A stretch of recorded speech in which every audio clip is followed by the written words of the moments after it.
Nah, pepatah mengatakan, rahimallahu mra'an arafa qadra nafsihi. Seorang itu akan mendapatkan rahmat Allah selama dia masih tahu kedudukannya. Baik, itu sekilas saja. Mohon nanti diluruskan ya Mas Ripto kalau misalnya ada miskomunikasi ya. Kita Siap, siap, akan Ustaz. langsung di sini, kenapa kita belajar syariah di King Abdul Aziz University? Sebenarnya ini umumnya di Saudi ya, bukan hanya di King Abdul Aziz. Yang pertama, titik pertama, kita belajar dengan asatidah ustadz atau profesor berpengalaman dalam penelitian.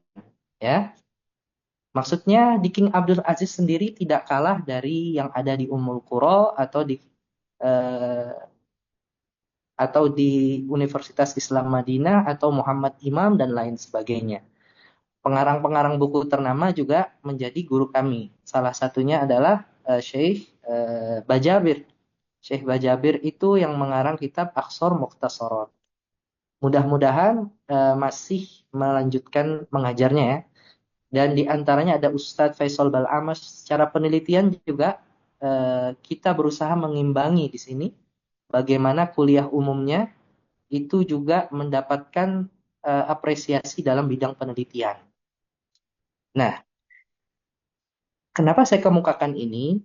Karena begitu kami di sini, cara belajar kami di Universitas Islam Madinah yang terbiasa dengan taksil atau dengan menghafal ilmu ya, di sini bertolak belakang. Artinya sesi penghafalan atau sesi biasa kita penonton pondok ya, yang biasa mondok dulu mungkin S1, berubah menjadi bagaimana kita meneliti memperbanyak yang namanya hazanah, kaidah-kaidah penulisan dan lain sebagainya.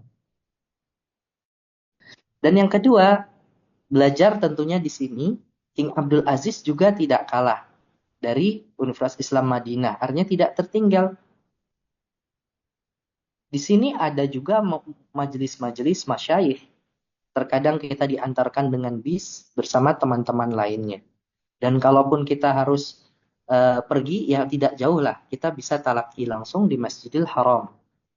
Jelas, Universitas Ummul Qura lebih dekat. Tapi ini tidak menahan kita untuk tetap bisa bermulazamah langsung atau menuntut ilmu secara langsung dengan ulama besar di Masjidil Haram.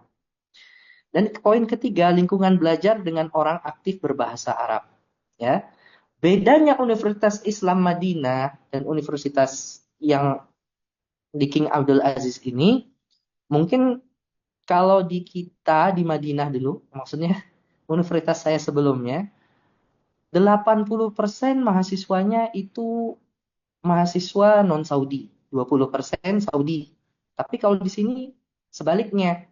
Jadi saya sekelas kira-kira ada 17, 17, hanya 3 atau 4 dari non-Saudi, sisanya Saudi, ya. Kuota di sini lebih banyak Saudinya. Jadi mau tidak mau bagi yang ingin terupgrade bahasa Arabnya bisa lebih lebih nyaman untuk belajar di sini. Barakallahu fikum. Slide selanjutnya.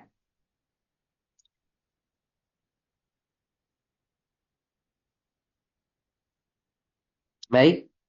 Kemudian apa saja jurusan keagamaan yang bisa diambil di KAU?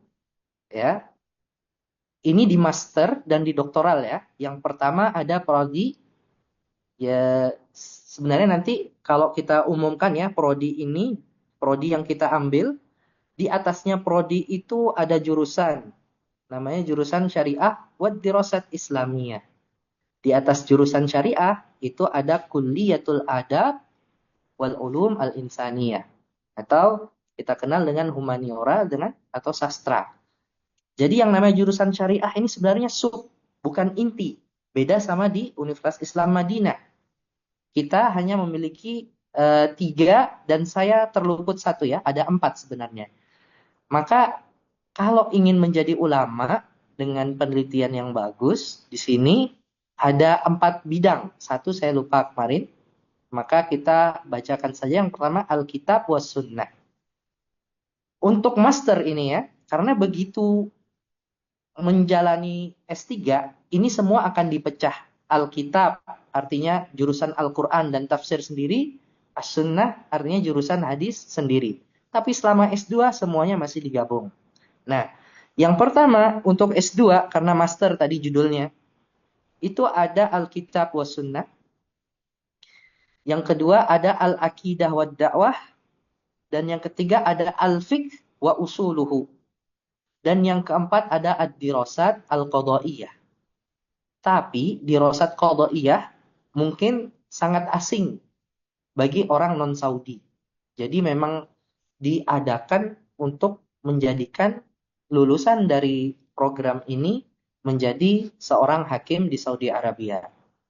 Ya, maka saya yang teringat hanya tiga jurusan ini. Tapi untuk di S3-nya nanti ini akan dipecah kitab dan hadis, akidah dan dakwah, fikih dan usul. Nah, kelebihannya apa? Kelebihannya sebagai mahasiswa S2 kita memilih judulnya lebih luas.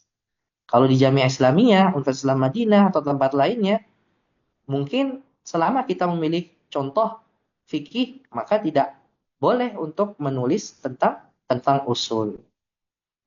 Dapat dipahami ya?